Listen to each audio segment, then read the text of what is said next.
பேச்சு நடக்க உன் தோள் மீது சாய் தினம் உம்மோடு பேச நானும் சித்தம் செய்ய என் வாழ்வெல்லாம் நீரே என் வழியெல்லாம் நீரே என் பலனெல்லாம் நீரே எனக்கெல்லாமே நீரே இயேசுவே என் நேசரே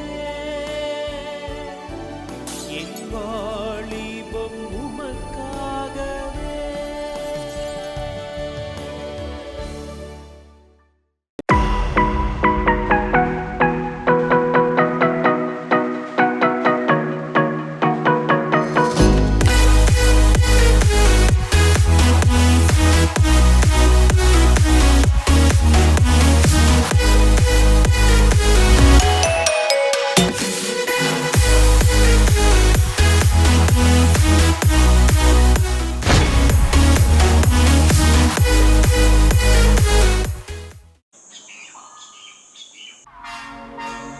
அவங்க ரெண்டு பேரும் இன்னும் காணும் பாருங்களேன். நம்ம ஒரு ப்ராஜெக்ட் பண்ணி சப்மிட் பண்ணணும்னா அதுக்கு ஒரு ஐடியா வேணும். இவங்க எப்போதான் வருவாங்க? எனக்கே ஒரு ஐடியாவும் கிடைக்கல, அவளுக்கு ஐடியா கிடைச்சிருக்காது போல, அதான் இன்னும் வரல போல. ஏன் ஜீவா, ஏன் ஏன் இவ்வளோ லேட்டு? ஐடியானா உடனே வந்துருமா?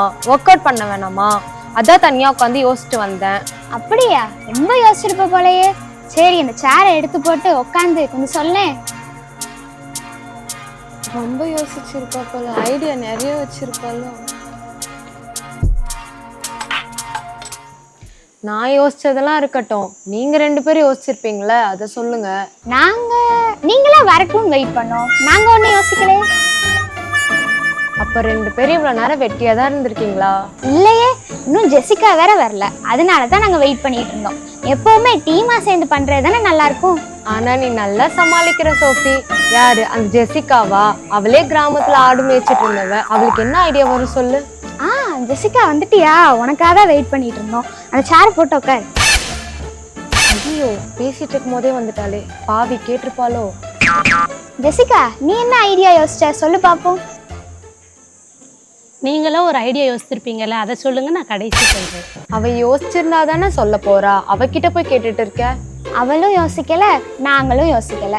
நீ தானே இவ்வளோ டைம் எடுத்து யோசிச்சேன்னு சொன்ன, அப்போ நீயே சொல்லு. சரி சொல்றேன். ஆக்சுவலி நான் என்ன பிளான் பண்ணியிருந்தேன்னா, ஏஐ பத்தி ப்ராஜெக்ட் பண்ணலான்னு பிளான் பண்ணியிருந்தேன். உங்களுக்குலாம் ஏஐனா என்னன்னு தெரியுமா? ரொம்ப பண்ணாத, அதை பத்தி என்ன பிளான் பண்ணி வச்சிருக்கேன்னு சொல்லு. ஏன்னா ஆர்டிஃபிஷியல் இன்டெலிஜென்ஸ் தானே. பாத்தியா, ஜெசிகாக்கே தெரிஞ்சிருக்கு. அவளை ஆடு மேய்க்கிறவன் வரை நீ சொன்ன, அதனால நீ உன் ஐடியாவை மட்டும் சொல்லு. சரி சொல்றேன். இந்த ஆர்டிஃபிஷியல் இன்டெலிஜென்ஸை யூஸ் பண்ணி இந்த சிட்டியில் இருக்க தூய்மை பணியாளர்களுக்கெல்லாம் ஹெல்ப் பண்ணுற விதமாக ஒரு ப்ராஜெக்டை யோசிச்சிருக்கேன். ஏய், ஆர்டிஃபிஷியல் இன்டெலிஜென்ஸ்க்கும் சிட்டியில் இருக்க தூய்மை பணியாளர்களுக்கும் என்ன சம்பந்தம்?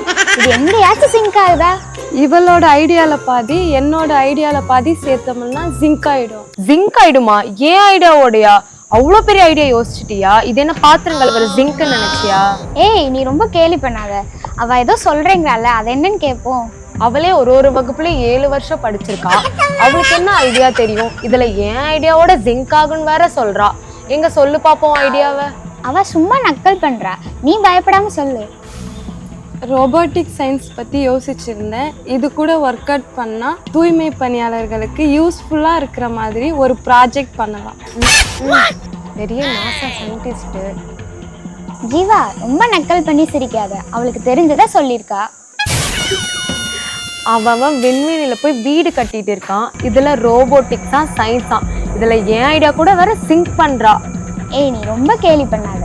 அவ சொன்னது நல்லா தான் இருந்துச்சு, but I want something more better. அப்படி என்ன something more better? நான் சொன்ன ஐடியா விட. ஆனால் நம்ம இன்னும் கொஞ்சம் யூனிக்காக டிஃப்ரெண்ட்டாக யோசிக்கணும், இல்லைன்னா ரிஜெக்ட் பண்ணிடுவாங்க அப்படின்னு எனக்கு தோணுது. அதுக்கும் ஒரு வழி தான் இருக்கு. என்ன வழி? சோஃபி, உன் மொபைலில் பைபிள் இருக்கா? இருக்கே. அதை எடுத்துக்கிடுவேன்.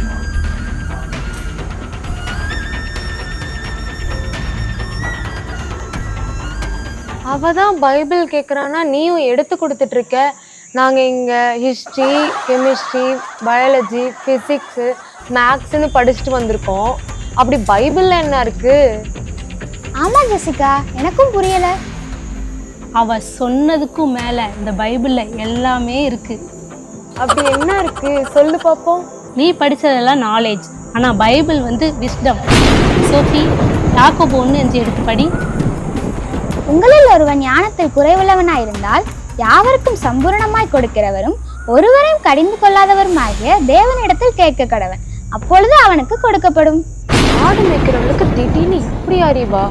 சரி, இந்த வசனத்துக்கும் நம்ம ப்ராஜெக்ட்டுக்கும் என்ன சம்பந்தம்? அட, உனக்கு இன்னும் புரியலையா?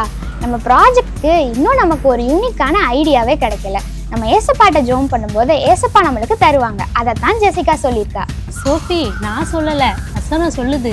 ஓகே ஓகே ஓகே, சரி சரி, இப்போ என்னதான் பண்ணலான்னு சொல்லுங்க. வேற என்ன, ஜெசிகா சொன்ன மாதிரி அந்த வசனத்தை வச்சு நம்ம ஏசப்பாட்ட ஜோம் பண்ணுவோம். இப்போ ஏசப்பா நம்மளுக்கு யூனிக்கான சூப்பரான ஐடியா தருவாங்க. வாங்க இப்போ எல்லாரும் போய் ஜோம் பண்ணலாம்.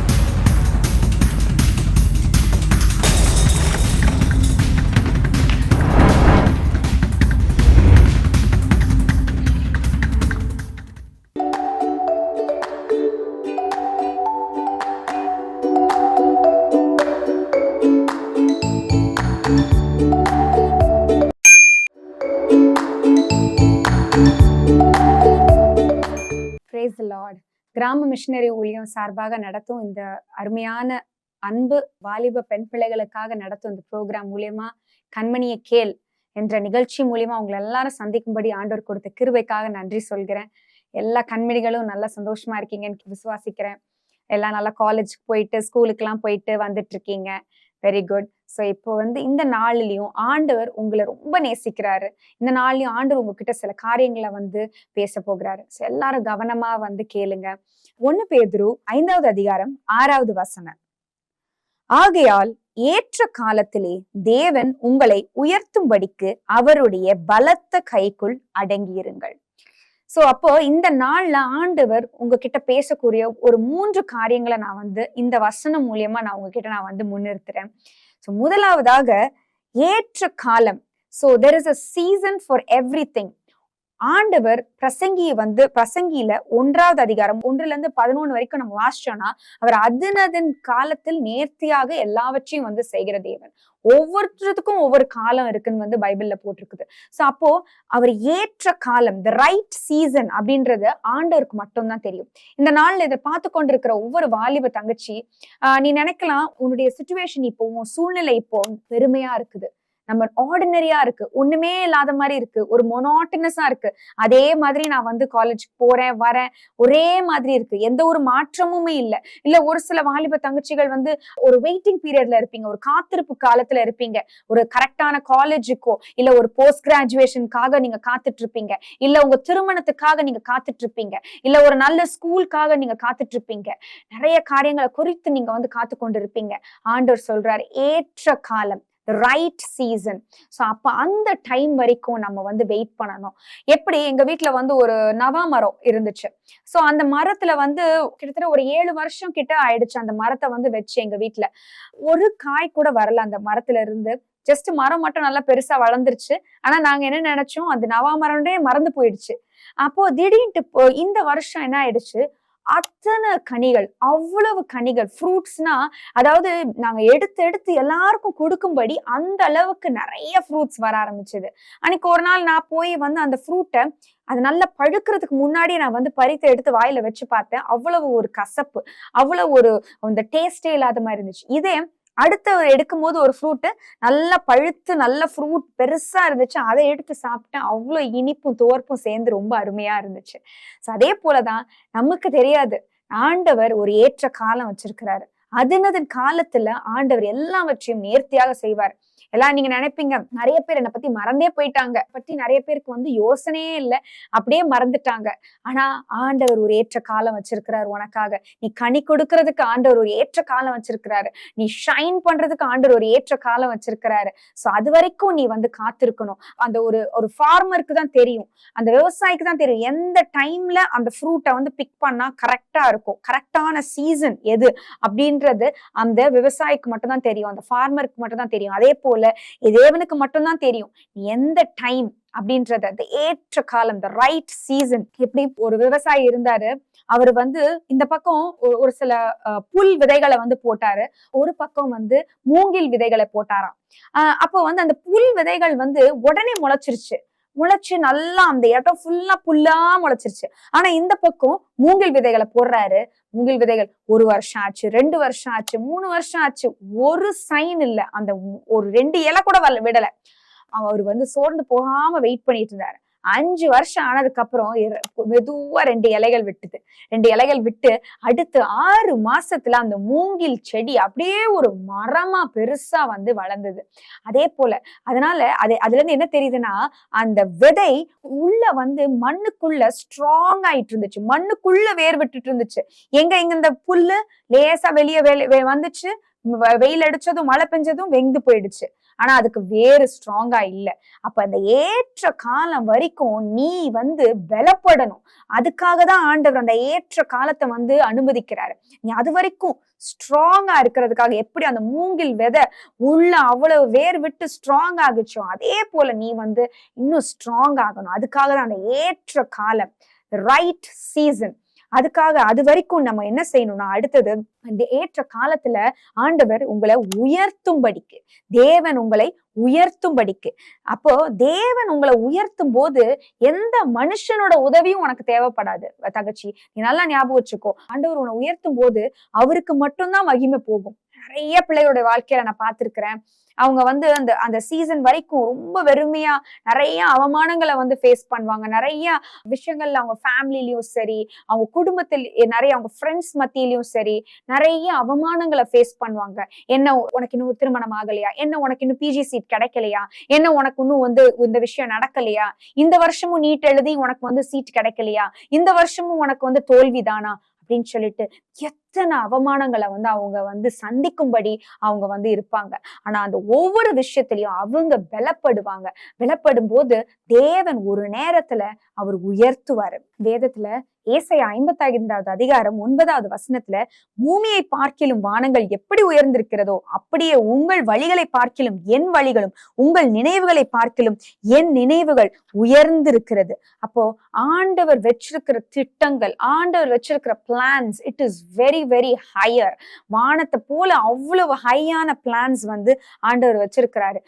அதாவது உங்க கூட படிச்ச பிள்ளைகள் உங்களை மாதிரிதான் படிச்சிருப்பாங்க, ஆனா ஆண்டவர் உங்களை உயர்த்தும் போது நீங்க ரொம்ப டிஃப்ரெண்டா இருப்பீங்க, நீங்க ரொம்ப டிஃப்ரெண்டா ஷைன் பண்ணுவீங்க.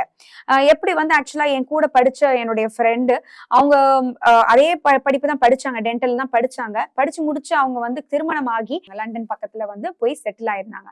ஆனா 10 வருஷம் ஆச்சு அவங்க வந்து டென்டல் படிப்பு படிச்சு அவங்களுக்கு அதற்குரிய வேலையோ அதற்குரிய விஷயங்களும் அவங்களால செய்ய முடியல. ஏன்னா ஃபாரின்ல எல்லாம் வந்து ரொம்ப ரொம்ப கஷ்டம் ஒரு எக்ஸாம் எழுதி கிளியர் பண்றது. அதுவும் டென்டலுக்கும் மெடிக்கலுக்கும் ரொம்ப டிஃபிகல்ட்னு எல்லாரும் அவங்கள வந்து டிஸ்கரேஜ் பண்ணாங்க. எல்லாரும் அவங்கள வந்து சோர்வுக்குள்ள போக வச்சாங்க. ஒவ்வொரு வருஷமும் அவங்க எல்லாரும் கேட்பாங்க, இன்னும் ஒரு வேலையை பார்க்கலையா அப்படின்னு சொல்லிட்டு. அப்ப அந்த நேரத்திலையும் அந்த சகோதரி எந்த ஒரு சோர்வுக்குள்ளயும் நிறைய விஷயங்கள் கஷ்டப்பட்டிருப்பாங்க, அவமானங்கள் இருக்கும்.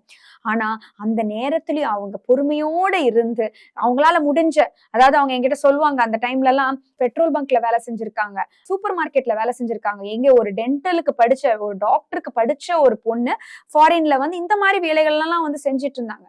காத்திருப்பு பீரியட், அந்த நேரத்துல ஏற்ற காலம் வர வரைக்கும் அந்த சகோதரி பொறுமையோட காத்திருந்தாங்க. இப்பொழுது இந்த ஒரு வருஷமா நான் வந்து அவங்க கிட்ட பேசும்போது சொல்றாங்க, 3 கிளினிக்ல வந்து வேலை பார்க்கறாங்களாம். அவங்களே வந்து கார் வாங்கிட்டாங்க, கார் டிரைவ் பண்ணி 3 கிளினிக்ல. இந்த உயர்வு எல்லாம் யாரு கொடுத்தது? தேவன் கொடுத்தது. எத்தனையோ பேர், நான் எனக்கு தெரிஞ்சு மற்ற பிள்ளைகள்லாம் அது அந்த டென்டல் எக்ஸாம் எழுதி கிளியர் பண்ண முடியாம கஷ்டப்பட்டு சோர்வுல போய் திரும்ப வந்து இந்தியாக்கே வந்திருக்காங்க. ஆனா தேவன் உயர்த்தும் போது எந்த மனிதனுடைய உதவியும் தேவையில்லை. ஏற்ற காலம் வரும்போது அவருடைய உயர்வு ரொம்ப ரொம்ப அழகா இருக்கும், பியூட்டிஃபுல்லா இருக்கும். எல்லார் கண்களும் ஏறெடுத்து பார்க்கும்படி ஆண்டவர் வந்து உயர்த்துவாரு. நீ மூழ்கி போயிடுவேன்னு நினைச்சிட்டு இருப்பாங்க நிறைய பேரு. அவ்வளவுதான், இன்னும் இவ்வளவு வருஷம் ஆச்சு. அப்படிதான் அந்த சகோதரிட்டையும் நிறைய பேர் சொல்லிப்பாங்க, 10 வருஷம் ஆச்சு, இனி என்னத்த நீ வந்து டென்டல் எக்ஸாம் எழுதி என்னத்த நீ பிராக்டிஸ் பண்ண போற அப்படின்னு சொல்லிட்டு தான் நிறைய பேர் சொல்லியிருப்பாங்க. ஆனா அவங்க சோர்ந்து போகாம பொறுமையோடு இருந்ததுனால ஆண்டவர் உயர்த்தினாரு. உயர்த்தும் போது எல்லாரும் ஏறெடுத்து பார்க்கும்படி ஆண்டவர் வந்து அவங்கள செஞ்சாரு. அதே போல கடைசியா அவருடைய பலத்த கரத்துக்குள்ள அடங்கி இருக்கணும். அப்ப முதலாவதாக ஏற்ற காலத்துக்கு வெயிட் பண்ணும்போது அவர் உயர்த்துவாரு. அப்ப அந்த சீசன்ல நம்ம என்ன செய்யணும்னா அவருடைய பலத்த கரத்துக்குள்ள அடங்கி இருக்கணும். சாதாரண கரம் இல்ல, பலத்த கரம், a mighty hand. Okay, it is a powerful hand. ஒரு வல்லமை உள்ள கரம் அவரு. அப்ப நம்மளுக்கு வந்து சின்ன வயசுல எல்லாம் ஏதாவது ஒரு விஷயம் நம்மளுக்கு வந்து ரொம்ப பிடிச்சிருச்சுன்னு நம்ம கையில அப்படியே டைட்டா பிடிச்சு வச்சுப்போம். குழந்தைங்க கிட்ட எல்லாம் வந்து ஒரு சாக்லேட் வச்சிருந்தாங்கன்னா அதை அப்படியே டைட்டா பிடிச்சுப்பாங்க. யார் கேட்டாலும் கொடுக்க மாட்டாங்கன்னா அதை அப்படியே ஹேண்ட்ல வந்து பத்திரமா வச்சுப்பாங்க. அதே போலதான் ஏசப்பா உன்னையும் வந்து அவர் கையில பத்திரமா வச்சிருக்கிறாரு, கைக்குள்ள பத்திரமா வச்சிருக்கிறாரு. ஏசாயா 49:16 வந்து போட்டிருக்குது, அவர் வந்து உன்னை வந்து உள்ளங்கையில வந்து வரைந்து வைத்திருக்கிறாராம். நம்மளுக்கு ரொம்ப ரொம்ப முக்கியமான காரியங்களெல்லாம் நம்ம இந்த உள்ளங்கைக்குள்ளதான் வச்சிருப்போம். பேக்குள்ளலாம் வந்து சில மற்ற காரியங்களெல்லாம் வந்து வச்சிருப்போம். பட் ஆனா நம்மளுக்கு ரொம்ப ரொம்ப இம்பார்ட்டன்ட் திங்ஸ் எல்லாம் நம்ம கையில தான் நம்ம வச்சிருப்போம். ஆண்டவர் வந்து உன்னை அந்த அளவுக்கு இம்பார்ட்டண்டா வச்சிருக்கிறார். அவருடைய பலத்த கைக்குள்ள நீ அடங்கி இருக்கும்போது ஆண்டவர் வந்து ஒரு நாள் உன்னை கைவிட மாட்டாரு. ஜீசஸ் சொல்றாரு, என்கிட்ட இருந்து யாரும் உன்னை பறித்து கொள்ள முடியாது. No one can snatch you. அதாவது பிசாசு உன்னை வந்து பிடித்து கொண்டு போகணும்னு நினைச்சாலும் ஆண்டவர் கைக்குள்ள இருக்கும் போது முடியவே முடியாது. அவனால எவ்வளவு ட்ரை பண்ணாலும் அவனால முடியாது. கரத்துக்குள்ள இருக்கிறதுக்கு ஒரு சிம்பாலிக்கா என்ன நம்ம யோசிக்கலாம்னா, ஒரு அம்பரலாக்குள்ள இருக்கிற மாதிரி, ஒரு கொடைக்குள்ள இருக்கும் போது ஒரு நல்ல ஜோரன்னு மழை பெய்யுது. அந்த மழை டைம்ல நீ ஒரு கையில ஒரு கொடை வச்சிருந்தனா எவ்வளவு ஒரு பாதுகாப்பு இருக்குமோ, அதே போல அந்த ஒரு பாதுகாப்பு, அந்த ஒரு ஆசீர்வாதம் ஆண்டவருடைய கைக்குள்ள இருக்கும்போது, எப்படி நம்ம சில பேருக்குலாம் வந்து கொடை இல்லைன்னா நம்ம எப்படி கையை அப்படி வச்சுட்டு நம்ம வந்து போகும். அதே மாதிரிதான் ஆண்டவருடைய கொடைக்குள்ள அந்த umbrella of protection, umbrella of blessing, அதுக்குள்ள நீ வந்து அடங்கி இருக்கணுமா. அதுதான் வேதம் சொல்லுது. You have to be under his protection. அப்ப வந்து அந்த இதுக்குள்ள இருக்கும்போது உனக்கு வந்து அந்த ஏற்ற காலத்துல ஆண்டவர் வந்து உயர்த்துவாரு. நீ வந்து கொஞ்சம் மழை ஓகே லேசா என்னன்னு பாப்போம் அப்படின்னு சொல்லிட்டு வெளியே கொஞ்சம் போயிட்டேன்னா, அந்த கைக்கு வெளியே போயிட்டேன்னா மழையில நனைஞ்சிருவ, உனக்கு சில ஆபத்துகள் ஏறடும். சோ அதனால நீ வந்து ஆண்டவருடைய பலத்த கரத்துக்குள்ள அடங்கி இருக்கணும். ஒரு கதையை நான் வாசிச்சேன். ஒரு சின்ன பையன் இருக்கான். அவன் வந்து அவங்க அப்பா தூரதேசத்துல வந்து இருக்காங்க. ஆனா அவங்க அப்பாவுக்கு வந்து அவங்க பையன்னா ரொம்ப ரொம்ப பிரியம். யார் மூலியமாவது வந்து அவங்க பையன் கேட்கிற எல்லா காரியங்களையும் வந்து பூர்த்தி செய்வாரு. அப்போ ஒரு நாள் அந்த பையன் வந்து ரொம்ப ஆசையா அவனுக்கு ஒரு குதிரை வேணும்னு ஆசைப்பட்டான். ஒரு சின்ன குதிரை, அதாவது பூனி அப்படின்னு சொல்லுவாங்கல்ல, அந்த மாதிரி ஒரு சின்ன குதிரை வந்து வேணும்னு ரொம்ப ஆசைப்பட்டான். அவன் ஃப்ரெண்ட்ஸ் எல்லாம் வந்து வச்சிருந்தாங்கன்றதுனால. அப்போ உடனே அவங்க அப்பா கிட்ட வந்து அவங்க இன்னொருத்தவங்க மூலியமா சொல்லி விட்டான். அப்போ வந்து அடுத்த மாதமே அந்த ஆட்கள் வரும்போது, இவனை பார்க்க வரும்போது ஒரு குதிரை சத்தம் கேட்டுச்சு. உடனே இவனுக்கு ரொம்ப சந்தோஷம். ஆஹா, அப்பா எனக்கு குதிரை கொடுத்து விட்டுருக்காங்க அப்படின்னு சொல்லிட்டு ஓடி போய் வெளியே பாக்குறான். அப்ப பார்த்தா அந்த குதிரை நிக்குது. அதுக்கு பக்கத்துல அந்த மனிதர் நிக்கிறாரு. அந்த மனிதர் என்ன செய்யறாருன்னா, இவனை வந்து பார்த்ததுமே அப்படியே இன்னொரு பக்கம் ஓடுறாரு. உடனே இவனும் பின்னாடியே ஓடுறான். ஓடி போய் தூரத்துல எங்கேயோ ஒரு காட்டுக்குள்ள வந்து கூட்டிட்டு போறான் அந்த மனிதன். அந்த காட்டுக்குள்ள போனதுமே நிறைய விஷயங்களை வந்து அவனுக்கு கற்றுக் கொடுக்குறான். வித்தை, அப்புறம் ஓடுறது, அதுக்கப்புறம் நிறைய சண்டைகள், பயிற்சிகள் வந்து அவனுக்கு கத்துக் கொடுக்குறான். அப்ப அவன் மனசுக்குள்ள நினைச்சான், ஒருவேளை நம்ம வீட்டுக்கு வந்தா உடனே அந்த குதிரையை நம்மளுக்கு கொடுத்துருவாங்க அப்படின்னு நினைச்சிட்டு வீட்டுக்கு வரான்.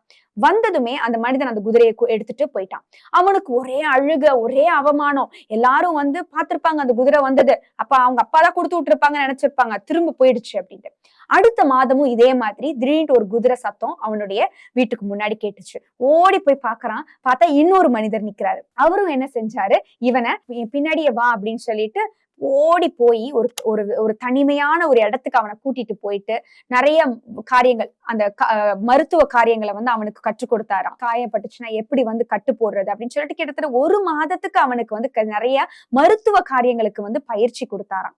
அப்போ உடனே அவனை நினைச்சான், சரி பரவாயில்ல, நம்மளுக்கு வந்து கொடுத்துருவாரு, அப்பா எப்படியாவது சொல்லியிருப்பாரு, அப்ப இந்த மனிதர் கொடுத்துருவாருன்னு சொல்லிட்டு திரும்பவும் வீட்டுக்கு வந்தாங்க. வீட்டுக்கு வந்தா அந்த மனிதரும் திரும்பவும் அந்த குதிரையை எடுத்துட்டு போயிட்டாராம். உனக்கு ஒரே அழுக, ரொம்ப அவமானமா இருந்தது திரும்பவும். அப்போ கொஞ்ச நாட்கள் போச்சு, கொஞ்சம் மாதங்கள் போச்சு. திடீர்னு ஒரு பயங்கரமான ஒரு கண்ணியமான ஒரு குதிரை சத்தம் கேட்டுச்சு. ஓடி போய் வெளியே பார்த்தா ஒரு அழகான ஒரு வெள்ளை குதிரை, நல்ல ஹைட்டான ஒரு குதிரை, ஒயிட் ஹார்ஸ். பக்கத்துல யாரு நின்னாங்கன்னா அவங்க அப்பா நிக்கிறாங்க. ஓடி போய் அவங்க அப்பாவை கட்டி பிடிச்சு அவன் சொல்றான், அப்பா நீங்க வந்துட்டீங்க அப்படின்னு சொல்லி அவங்க அப்பா என்ன சொன்னாங்களாம், தம்பி நீ வந்து கேட்டது என்னன்னா ஒரு சின்ன போனி, ஒரு குட்டை குதிரை நீ கேட்ட. ஆனா நான் உனக்கு என்ன கொடுக்கணும்னு ஆசைப்பட்டேன்னா ஒரு பெரிய நல்ல ஒரு கம்பீரமான ஒரு ஒயிட் ஹார்ஸ் அப்படின்னு சொல்லிட்டு, அதனாலதான் சில காரியங்களை வந்து நான் வந்து உனக்காக அனுப்பியிருந்தேன், பயிற்சிக்காக. சில காரியங்கள் சண்டை போடுறதுக்கு, குதிரை ஃபாஸ்டா போச்சுன்னா நீ போய் அதை பிடிக்கிறதுக்கு உனக்கு அந்த பலப்படணும். அதே போல ஏதாவது கீழே விழுந்துட்ட, காயப்பட்டுச்சுன்னா நீ அதுக்கு வந்து மருத்துவம் இது பண்றதுக்காக நீ வந்து சில காரியங்களை நீ பயிற்சி பண்ணணும்ன்றதுக்காக தான் நான் உனக்காக வந்து காத்திருந்தேன். I wanted to give you the best, that's why I made you wait அப்படின்னு சொல்லிட்டு அவங்க அப்பா சொன்னாராம். அப்போ உடனே அவனுக்கு ஒரே சந்தோஷம். உடனே அவங்க அப்பா அவனை கட்டி அணைச்சு அந்த குதிரையை அவனுக்காக கொடுத்தாராம். அதே போலதான் நம்மளுடைய பரம தகப்பனும் when he is making you wait, அது வந்து உனக்கு தடை கிடையாது. உன்னுடைய தாமதம் வந்து உன்னுடைய வாழ்க்கையில ஒரு தடை கிடையாது. நீ அவருடைய பலத்த கரத்துக்குள்ள அடங்கி இருக்கிறதுக்காக தான் ஆண்டவர் இவ்வளவு விஷயத்தையும் வந்து உன்னுடைய வாழ்க்கையில அனுமதிக்கிறாரு. அப்ப அடங்கி இருப்பதுன்னா என்னன்னா, முதலாவதாக நீ என்ன செய்யணும்னா ஒப்பு கொடுக்கணும், சரண்டர் பண்ணணும். இங்கிலீஷ்ல வந்து humble yourselves under the mighty hand of God ன்னு போட்டிருக்க. humble, சரண்டர் பண்ணணும். ஆண்டவரே என்ன நான் ஒப்பு கொடுக்கிறேன், அர்ப்பணிக்கிறேன். அப்ப அர்ப்பணிக்கும் போது உன்னுடைய திட்டங்கள், உன்னுடைய பிளான்ஸ் எல்லா விஷயத்தையும் நீ வந்து சாக்ரிஃபைஸ் பண்ணணும். எல்லா விஷயத்தையும் நீ விட்டுட்டு ஆண்டவர்கிட்ட ஒப்பு கொடுக்கணும். சங்கீதம் 37:5 என்ன போட்டிருக்குதுன்னா, உன் வழியை கர்த்தருக்கு ஒப்புவித்து அவர் மேல் நம்பிக்கையாயிரு, அவரே காரியத்தை வாய்க்க பண்ணுவார். சோ உன்னுடைய வழிய அவர்கிட்ட ஒப்பு கொடுத்துடணுமா. சோ முதலாவது வந்து நீ வந்து கைக்குள்ள அடங்கி இருக்கிறதுனா ஃபர்ஸ்ட் நீ என்ன செய்யணும்னா ஒப்பு கொடுக்கணும். ஒப்பு கொடுத்துட்டு அவர் மேல நம்பிக்கையாரு, அவரே உன்னுடைய காரியத்தை வாய்க்க பண்ணுவாரு. சோ அப்போ இந்த நாட்கள்ல நீ வந்து ஆண்டவர்கிட்ட ஒப்பு கொடுத்துரு. நீ என்னென்ன திட்டங்கள், உன்னுடைய ஃபியூச்சர் பிளான்ஸ், உன்னுடைய எல்லாம் இப்போ உள்ள காலகட்டத்துல நீ கோத்ரூ பண்ற விஷயங்கள், அவமானங்கள் எல்லாவற்றையும் ஆண்டவர்கிட்ட வந்து ஒப்பு கொடுத்து அவர் மேல நம்பிக்கையாரு, அவரே வந்து காரியத்தை வாய்க்க பண்ணுவாரு. அடுத்ததாக நீ என்ன செய்யணும்னா வந்து உலகத்துக்கு ஒற்ற வேஷம் போடக்கூடாது. அதாவது ரோமர் 12:2 என்ன போட்டிருக்குதுன்னா, இந்த உலகத்து காரியங்களை அதே மாதிரி நீ வந்து இருக்கணும்னு நினைக்க கூடாது. do not copy the pattern of this world அப்படின்னு சொல்லிட்டு பைபிள்ல இருக்குது. உலகத்துல என்னென்னலாம் செய்வாங்களோ, பாவங்கள் செஞ்சிருந்தாலோ, தப்பு செஞ்சுட்டு இருந்தாலோ அதே விஷயத்த நீ செய்யக்கூடாது. சோ அப்படி செய்யாம இருக்கும் போது நீ ஆண்டவருடைய கைக்குள்ள இருப்பியா. கடைசியாக உன்னுடைய வாழ்க்கை ஒளிவு மறைவில்லாம இருக்கணுமா. you shouldn't have anything to hide. ஆண்டவருக்கு முன்பாக நீ வந்து ஓப்பனா இருக்கணுமா. அதாவது be an open book. எபிரேயர் 4:13 எல்லாரும் ஆண்டவருக்கு முன்பாக நம்ம என்ன எப்படி இருப்போமா, ஒரு திறந்த ஒரு புத்தகத்தை போல இருப்போமா. ஆண்டவருக்கு முன்பாக நம்ம வந்து எல்லாமே ஓப்பனா இருக்கு. சோ ஆண்டவருக்கு எல்லாமே தெரியும். உன்னுடைய சீக்ரெட் சின்ஸ், பாவம், நீ மறைஞ்சு செஞ்சுட்டு இருக்கிற பாவங்கள் எல்லாமே ஆண்டவருக்கு தெரியும். ஆண்டவர்கிட்ட ஓப்பனா இரு. தாவீதை போல ஆண்டவரே நான் இவ்வளவு தவறு செஞ்சுட்டேன், நான் பாவம் செஞ்சுட்டேன், ஆண்டவர்கிட்ட ஓப்பனா இருக்கும்போது that is being under his hand. அதுதான் ஆண்டவருடைய கரத்துக்கு கீழே இருக்கும்போது. சோ இந்த காலகட்டத்துல நீ கேட்கிற வாலிப தங்கச்சி, இந்த காலகட்டங்கள்ல நீ ஆண்டவருடைய பலத்த கைக்குள்ள அடங்கி இருக்கும் போது ஆண்டவர் ஏற்ற காலத்துல உன்னை உயர்த்துவார். அந்த உயர்வு எந்த மனிதனாலையும் தடுக்க முடியாது. கண்களை மூடி நம்ம ஜெபிப்போம். ஆண்டவரே இயேசப்பா, இந்த நாள்ல இதை கேட்டுக்கொண்டுட்டு இருக்கிற ஒவ்வொரு வாலிப தங்கச்சியும் உங்க கையில ஒப்பு கொடுக்கிறேன் இயேசப்பா. ஆண்டவரே ஏற்ற காலத்துல ஆண்டவரே இந்த பிள்ளைகளை உயர்த்துங்க ஆண்டவரே. இயேசப்பா பாரத்தோட கேட்கிறாங்க ஆண்டவரே. அப்பா எத்தனையோ அவமானங்களை அவங்க ஆண்டவரே இந்த காலகட்டத்துல ஃபேஸ் பண்றாங்க ஆண்டவரே. தடைகள் இருக்குதப்பா அவங்க வாழ்க்கையில. இயேசப்பா எல்லாவற்றையும் நீக்கி போட்டு ஏற்ற காலத்துல இந்த பிள்ளைகளை உயர்த்துங்கப்பா. அதன் வரைக்கும் ஆண்டவரே உங்க பலத்த கைக்குள்ள இந்த பிள்ளைகள் அடங்கி இருக்க நீங்க கிருபை கொடுங்க இயேசப்பா. உலகத்துக்கு ஒற்ற வேஷம் போடாதபடிக்கு இயேசப்பா ஆண்டவரே ஒளிவு மறைவில்லாத வாழ்க்கையை வாழும்படிக்கு ஆண்டவரே உம்மிடத்தை ஒப்பு கொடுத்து வாழும்படிக்கு நீங்க ஆண்டவரே உதவி செய்யுங்க. இயேசு கிறிஸ்து நாமத்தில் ஜெபிக்கிறோம் நல்ல பிதாவே, ஆமென்.